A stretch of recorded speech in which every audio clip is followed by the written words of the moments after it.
Hello बच्चों, चलिए प्रश्न को देखते हैं। प्रश्न है हमारे पास, यदि A एक 3 × 3 कोटि का व्युत्क्रमणीय अवयव है, तब A का व्युत्क्रमणीय अवयव के सारणिक का मान क्या होगा? हमें रिक्त स्थान में A के व्युत्क्रमणीय अवयव के सारणिक का मान ज्ञात करना है।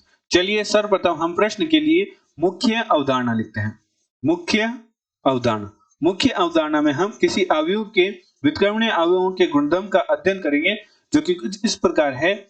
यदि A एक n × n कोटि का अवयव है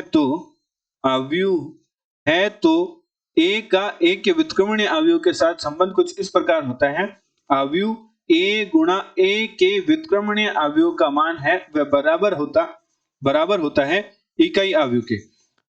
एवं यदि कोई दो अवयव दे रखे हो, मान लीजिए दो अवयव है A और B, यदि A × B अवयव के सारणिक का मान है वह बराबर होता है A के सारणिक का मान गुणा B के सारणिक के मान के। तो निम्न सूत्र की सहायता से हम प्रश्न को हल करेंगे। अतः प्रश्नानुसार प्रश्न में हमें कहा है कि A एक 3 × 3 कोटि का व्युत्क्रमणीय अवयव है, तो A अवयव के व्युत्क्रमणीय अवयव के सारणिक का मान ज्ञात करना है।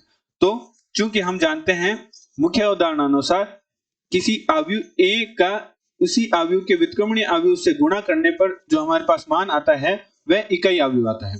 इसे हम समीकरण 1 नाम दे देते हैं। समीकरण 1 के दोनों पक्षों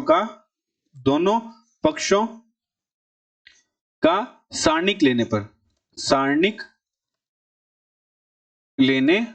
पर तो दोनों पक्षों का जब हम सारणिक लेंगे तो हमारे पास प्राप्त होगा A गुणा A का व्युत्क्रमणीय अवयव का सारणिक का मान बराबर होगा इकाई अवयव के सारणिक का मान। चूंकि हम जानते हैं कि 3 × 3 कोटि की इकाई अवयव के सारणिक का मान है वह 1 के बराबर होता है, तो हमारे पास जो दायां पक्ष है उसमें तो हमारे पास आ जाएगा 1 एवं बाएं पक्ष में हमारे पास था A × A अवयव के व्युत्क्रमणीय अवयव का सारणिक बराबर हमारे पास आ जाएगा 1। मुख्य उदाहरण में हमने एक सूत्र का अध्ययन किया था जो कि कुछ इस प्रकार था। A × B के सारणिक का मान है वह बराबर होता है सारणिक A × सारणिक B।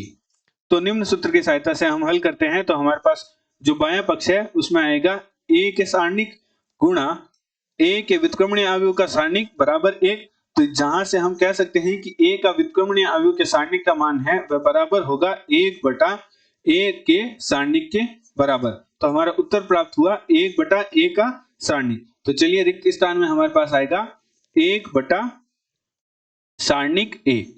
आशा करते हैं आपको प्रश्न का समझ आया होगा। धन्यवाद।